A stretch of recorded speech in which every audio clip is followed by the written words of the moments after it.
आज हम बात करेंगे पैरासाइटिक अडेप्टेशंस।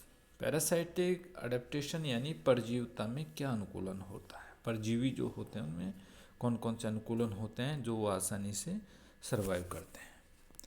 हम देखते हैं कि परजीविता एनिमल्स के मध्य एक विशेष प्रकार का रिलेशन होता है, जिसमें एक एनिमल्स दूसरे से बेनिफिट उठाने के लिए साथ साथ उस पर पूर्ण रूप से डिपेंड होता है, जबकि दूसरा एनिमल जो फर्स्ट एनिमल है उसकी प्रेजेंसी में हानि उठाता है, यानी वो उसका ऊपर रहता है तो एक को हर एक के लिए हार्मफुल होता है और दूसरे के लिए बेनिफिशियरी होता है।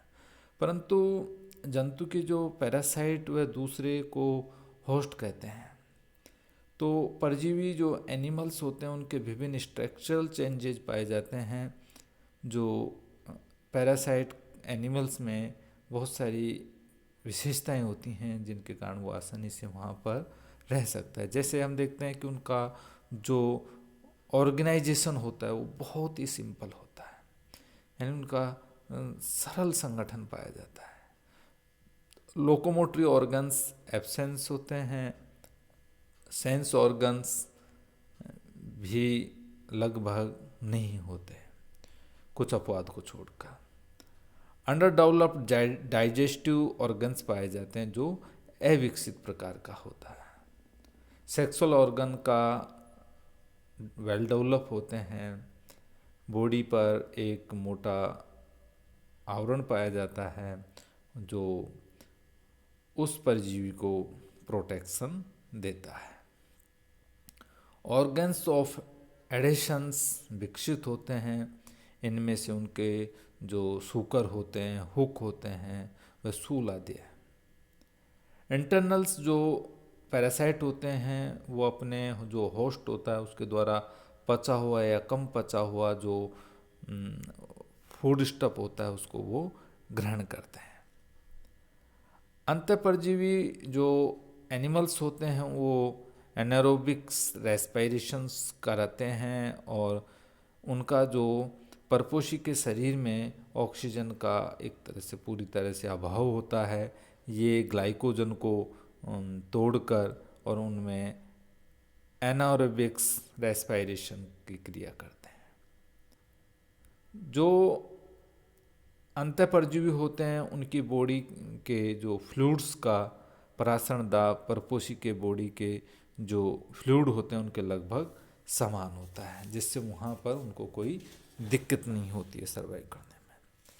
देखते हैं कि जो पैरासाइट की अधिक जो रिप्रोडक्टिव कैपेसिटी होती है, बहुत ज़्यादा मात्रा में वो अपना रिप्रोडक्शन से अपनी संतति को बनाते हैं।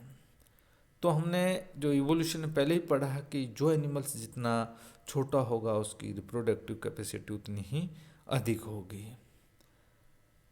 जो अंतःपरजीवी होते हैं उनमें रेस्पिरेशंस व सर्कुलेटरी सिस्टम का अभाव होता है और अंतःपरजीवी का जो मसल सिस्टम्स होता है या नर्वस सिस्टम होता है वह वेल डेवलप नहीं होता है, अल्प विकसित होता है। पेपिले और फेजमेट्स, एम्फिड्स ये प्रमुख उनकी जो सेंस ऑर्गन्स होते हैं। हम देखते हैं कि इनके बावजूद भी जो परजीवी में जीवन की एक बहुत ही सफल पद्धति है, किंतु इवोल्यूशनरी चेंजेज के लिए इनमें एक तरह से ब्लाइंड पाथ पाया जाता है और एक परजीवी की उपस्थिति में विभिन्न विशिष्टताएं तथा डिजनरेशंस इसको किसी भी अन्य जो क्लाइमेट में जीवन यापन के लिए पूर्ण रूप से असफल बना देते हैं। यह भी संभव नहीं है कि जो फ्री लिविंग्स एनिमल्स में जो पैरासाइट पूर्वजों से विकसित हुए हों या टेपवर्म, लिवर फ्लूक, ट्रिप्नोसोमा, प्लाज्मोडियम्स आदि एक तरह से जो कॉमन पैरासाइट एनिमल्स के एग्जाम्पल्स हैं। अगला आता है फिजियोलॉजिकल अडेप्टेशंस। फिजियोलॉजिकल अडेप्टेशंस वो है जो क्रियात्मक रूप से कार्य करते हैं। तो इनकी प्रेजेंसी से कोई भी एनिमल्स वहाँ पर रहने के लिए अपना अनुकूलन बनाता है। यानी जो टेरिडो होती है वो लकड़ी के जहाज़ों को बहुत ज़्यादा हानि पहुंचाता है तथा लकड़ी को पचाने वाले विशेष एंजाइम की उपस्थिति के कारण ये अपना जो विशिष्ट आवास का लाभ उठाता है। यानी उसकी बॉडी के अंदर इतने एंजाइम्स, ऐसे एंजाइम्स पाए जाते हैं जो पूरी पूरी लकड़ी को पचा लेते हैं और वो वहाँ पर इसकी एंजाइम की उपस्थिति यानी इतना अच्छे जो उनके अनुकूलन है जो वहाँ पर एक विशेष आवास उनको प्रदान करता है। खारी झीलों में रहने वाले जो श्रिम्प हैं उनमें ऑस्मेटिक प्रेशर को कंट्रोल करने के लिए अति विकसित क्षमता होती है, बहुत ज़्यादा कैपेसिटी होती है जिससे वो ऑस्मोटिक प्रेशर को कंट्रोल करते हैं। और जल संरक्षण के लिए रेप्टिलिया जो टेरेस्ट्रियल्स जो कीट हैं, पक्षी हैं, वो यूरिक एसिड का डिस्चार्ज करते हैं। इस कारण से वहाँ पर डिहाइड्रेशन भी रुक जाता है, कम होता है। ये इस तरीके से ये चीज़ें वहाँ पर पाई जाती हैं। प्रत्येक जीव अपने शरीर की क्रियाओं का एक बैलेंस बनाए रखता है।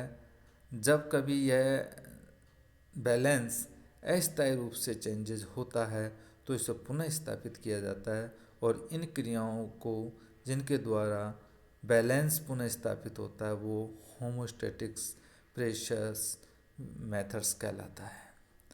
अधिक कंसंट्रेशन वाला जो मैराइन वाटर है उसमें रहने वाले जो जो बोनिफिसेज हैं उनका जो ब्लड में यूरिया की जो मात्रा होती है वो ज़्यादा होती है और उससे उनका जो बॉडी के अंदर का जो फ्लूइड है उसका ऑस्मेटिक प्रेशर जो ओशियंस वाटर का जो प्रेशर है उससे अपेक्षाकृत अधिक बना रहता है।